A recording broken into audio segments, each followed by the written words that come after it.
Well, to discuss this, I'm joined here in the studio by the spokesman for the Syrian Negotiation Commission, Yahya Al-Aridi, and Osama Abu Zaid, a former spokesman for the Free Syrian Army.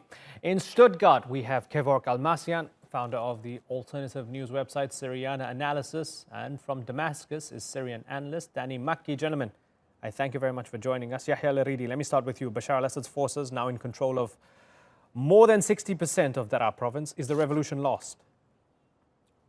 Not at all. Why? Because the struggle in itself between the regime and its people is not a military one in the first place. Those people, Syrian people, did not choose to carry weapons in order to get their rights, in order to express their freedom. The regime itself is the one that selected that. They have the future, all the future that you could think of in the world. And at the same time, we believe that there are issues in their minds that guarantee that they would never lose, because they believe in their freedom. Although they have been pressured, they have been under all sorts of brutality by the regime and its supporters, but the revolution can never stop, can never fail, because it is the revolution of a people who want freedom. Okay, so Danny Makki, the revolution or the revolutionaries might have lost the battle but not the war. Is that how you see it as well? Well, I think the war has already been won by Assad and the Russians, and I think that, you know, if you're going to talk about a revolution, then you can't just talk about a political struggle, because this is a military battle. It's been a conflict since 2013. Now, the military conflict between the government and the opposition, the rebels, has been finished for a couple of years now, because Daraa is the final location in the south of Syria where the rebels would have a strong starting point to launch an offensive against Assad, and that's going to be lost because of the momentum gained by the Syrian army and the Russians. And you go back to 2015. Now, Assad and the Syrian government were losing the war in that period, of that time frame. It was the Russians, when they came in and the added firepower, which turned the tide of the war. Now, Daraa is going to fall sooner or later. It's inevitable. And after that, you're going to have the changing of the locations of the conflict from the south of the country to the north. Okay. And the north is going to be where the emphasis is going to be. Okay, so let me ask Osama Abu Zaid, is that how you see it? Daraa's fall is an inevitability, and with that, there might be a displacement of the conflict, but ultimately Assad has already for a long time won the war. It depends for who fight against the Syrian opposition, who negotiate with the Free Syrian Army now in Busra al-Sham and Daraa. It's not the Syrian regime army or officers from Syrian secret service, regime secret service. We are talking about officers from Russian army. So that's very important point to know, to understand what's going on. We are talking about occupation in Syria. The Russian army who lead the battalions against the Syrian opposition, who negotiate with the Syrian opposition. So it's so important to understand what kind of conflict now we have in Syria. So to be honest, the understandings about Syria, it's fragile understandings. So 1 year ago, we have the escalation zone agreement between Russians, US, Jordan, about the south, and now the Russians destroyed this agreement. Right. So that's mean direct threat to Turkey, because of Turkey is the guarantors of the escalation zone and north. Not much de-escalation in the de-escalation zone as things stand. Kevork, is that the truth? Without the Russians, Assad would have been long gone, and ultimately this is the Russians versus the opposition in all their shapes and colors. Actually, this is a theoretical question. We don't know whether or not the government of Syria would have fallen in 2015 or in 2016 if the Russians didn't intervene at that time by the airstrikes against ISIS, al-Nusra, and other terrorist organizations. But we have to be careful in choosing the terminologies when we speak about, for example, the recent conflict in Daraa. In my opinion, this is a conflict between Syria and its allies, represented by the Russians, the Iranians, Hezbollah, and others, against the MOK, the office of MOK, which is in the operational room for coordinating the military affairs of the armed opposition groups in the southern part of Syria, including Al-Nusra Front, which is on the terrorist list of the UN Security Council. And the de-escalation zone... The American President Trump stopped MOK 1 year ago. So there is no MOK now. There is no military support for the Syrian opposition. So it's from the past. You have to update your information, I guess. Excuse me, sir, I didn't interrupt you. This is only in the media that the MOK operation room has been dismantled. However, the Saudis, the Jordanians, and even the British, they still have the operation room, and they have military presence in Al Tanaf crossroads. And even Israel, yesterday, they opened the border crossing with the Quneitra, and they supplied the militants, including Al-Nusra Front and ISIS, with logistical and military support. So we are not talking about the people against the government or a government against the people. We're talking about a proxy war between different powers. They are supporting different players underground, and eventually who is following the situation underground will understand that the Syrians and their allies are winning the war, and the opposition should not be arrogant in this regard. They should join the negotiation with the Syrian government in order to settle this. Okay, this is interesting. Where's Israel stand now? I want to ask you, Kevork, just for clarification, because as far as I understood what you said, you were saying that the Israelis were funding jihadis to destroy the Syrian state. Is that what you actually really believe?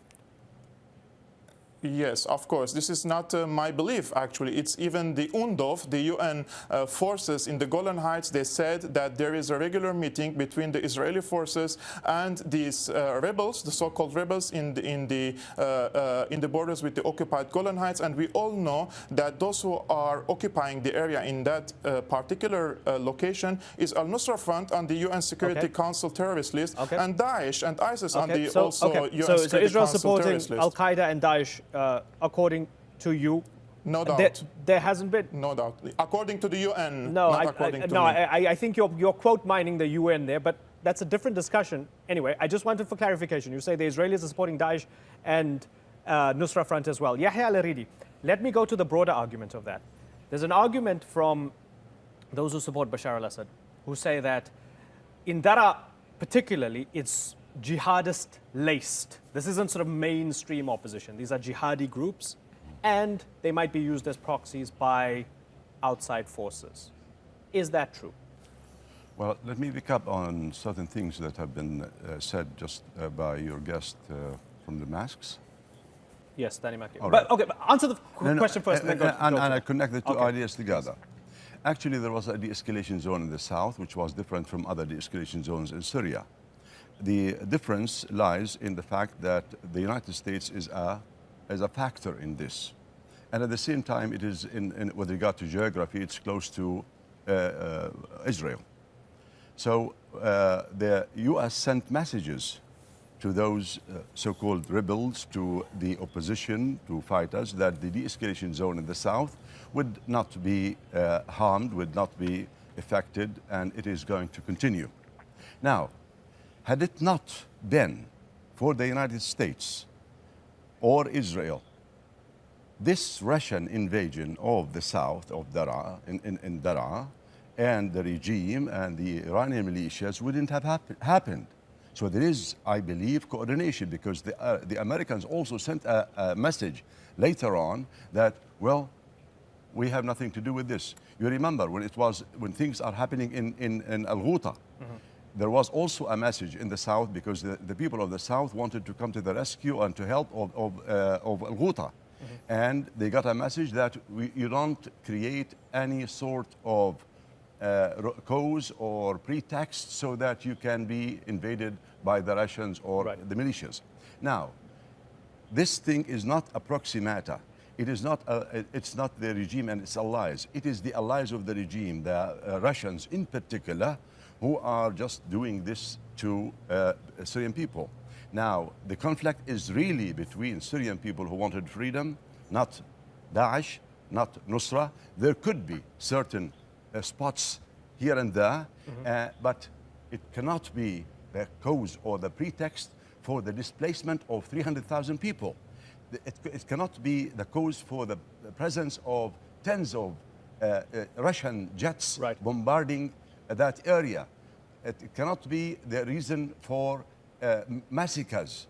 So it is really a conflict between the people, the birth of the Syrian revolution and this brutal regime that is targeting its own people. Danny Maki, if we accept the premise that Assad is surviving, at least for the time being, and that with Russian and Iranian help, he's going to stay the course, let me ask you, you're sitting in Damascus right now, was it worth it? Well, it's definitely not a case of whether it was worth it, because you can't view wars in this concept. You've got to look at the time frame of how this war has developed, the low points the Syrian government had when it was close to falling, and the changes which were made which allowed it to be on this pathway to victory. It's not something which has happened overnight. The West had a huge opportunity to absolutely obliterate the ruling system here in Damascus. It failed to do so, and by allowing the Russians to come in, it's allowed the war to be changed. Okay, but that's tactical. tactical. I think in that perspective, okay, certainly that's tactical. Let me ask it to you in a different way. It's led to the situation we're in today. Okay, so it's this has evolved over 7 years to the situation we're in. Hold on. Okay, hold on for a second. Let me ask you the question in a different way, more directly. With all the chemical weapons, with the barrel bombs, with all the slaughter and with the torture, there are those who believe Assad should be in The Hague and not president of Syria. Do you believe that he still has the legitimacy to be president of Syria? However we got here, in terms of how the war evolved with whoever's help, does he still deserve the legitimacy of being the president of Syria? Well, the issue of legitimacy definitely goes back to the segments of the population here in Syria who actually support him. And you go back to who's giving him international legitimacy. Now, he's head of a sovereign country. He hasn't fallen. You've got the Russians, the Iranians, the Chinese, all sorts of countries supporting him on an international level. So definitely there are elements of legitimacy being given there on the international and on the local Syrian level. Now, if your question is in regards to will the West ever re-give this sense of legitimacy, I think, in terms of Damascus, the viewpoint from here, people here, and especially Assad and the government, couldn't care less over whether the West gives them or takes away legitimacy, because for them, it doesn't have a meaning after the West has been in essentially what is a war of attrition against them for 7 years. Okay. They view that the Russians are far more important than the Americans or the British or any of the other countries. Now, and if you look at the Daraa offensive now as an indicator, the US has essentially abandoned any hope opposition fighters had of winning or staging a huge last stand in Daraa. There's a couple that things. goes directly back there's a to couple how things to unpack the US policy has abandoned the Syrian fighters it encouraged to rise against the government in the first place. Okay, so Osama Abu Zaid, couple things to address. Number one, do you feel abandoned by the US and the West? Maybe that's a point at which you and Danny Maki would agree. Yeah. Second point, can you ever accept Assad still staying as president? For first point, yes, I agree. U.S. has no strategy, real strategy, to support the Syrian opposition. The previous American administration, Mr. Obama focused on the nuclear deal with Iran without real support for the Syrian opposition. And Mr. Trump, the next administration, they directly, Mr. Trump, the first decision about Syrian issue stopped the support for the Syrian moderate opposition. So that's what I said. MOC and other operation rooms stopped since December 2017. So that's the first point. But to answer the second point or the second question, we have to think carefully about the Russians with the Russians airstrikes, with the 100,000 Shia militias fighters fight for Bashar al-Assad. You can win the war, the military war. But Russians is not, or the Iranians, Russians and Iranians, they are not useful tools to have stabilization in Syria, to enforce or to let the Syrian refugees in Germany, in Europe, in Turkey, and other states to go back to Syria. It's not useful tools to collect the weapons without justice. You cannot let the Syrian refugees back to Syria. Can I throw something at you? I just read it just before I came. Challenge. Sorry, I read something before I came in studio. The Ministry of Expatriates in Damascus putting out a notice saying Syrians, you can come home. How do you feel about that? Bashar al-Assad, from the beginning of the Syrian home? revolution, I was in Syria. You know, I'm former detainee for 3 times. Last time I stayed in the Air Force intelligence jail for 1 year. I know this kind of promises by the Syrian regime. They promise us to stop killing the activists in Syria. They promise the Syrian people to have real constitution and real maintenance of the political regime in Syria, but nothing happened. What's happened is the Russians, Iranians came to Syria to fight for Bashar al-Assad and to keep this regime as Bashar al-Assad now doing, to keep him in the power as Bashar al-Assad who's as dictatorship and you think the he power. can change at all, ever? Yes, he cannot, and he will not. But he cannot be a president of Syria in future because the main challenge I said, without justice, no one can enforce the Syrian refugees in anywhere to back to his homes. No one can enforce the people who has the weapons to accept the collect weapons, because without collect the weapons, you cannot have stabilization. Okay.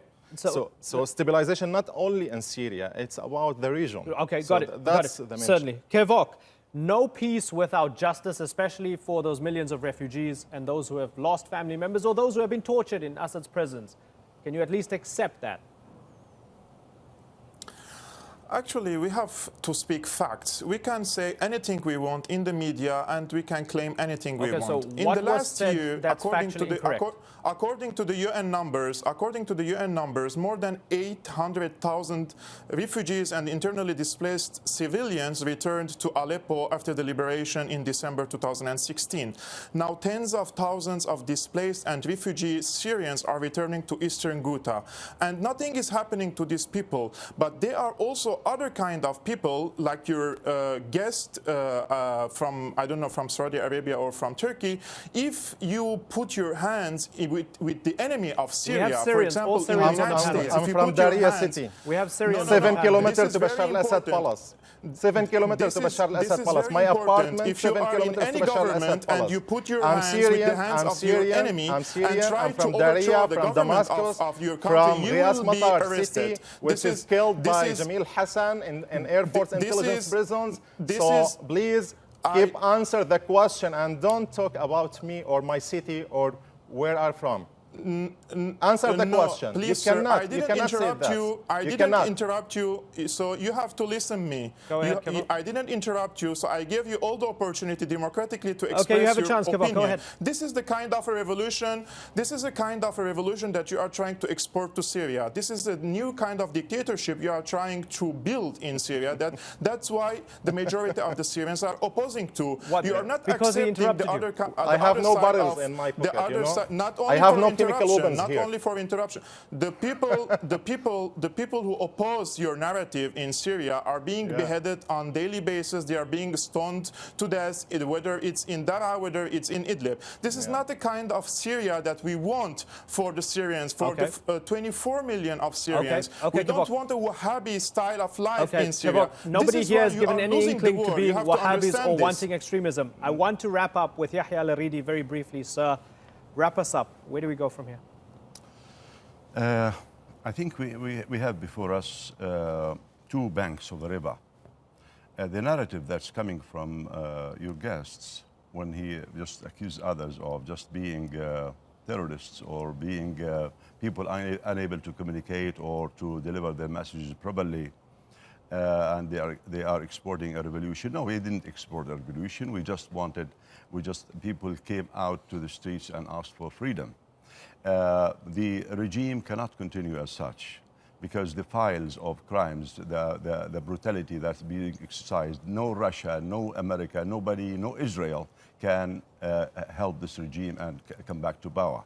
But we understand very well that had it not been for Israel, the regime would have gone. Because there are people who are just working for Israel in Russia and people working for Israel in the United States. Now, and I'd love to bring up the Israeli angle in a different discussion. In a different discussion, but one final point about the supporters. Those around with regard to the support, local support for the Assad regime, we understand that it's out of poverty, out of fear. They cannot do anything, they cannot go out.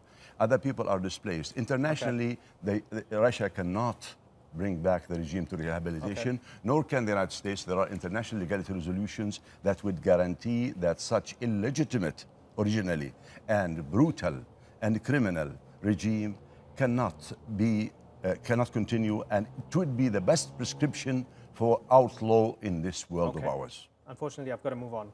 Gentlemen, I thank you all sincerely for joining us here on the Newsmakers. Yahya Al-Aridi, Osama Abu Zaid, Kevork Almasian, and Danny Mackey. Thanks again.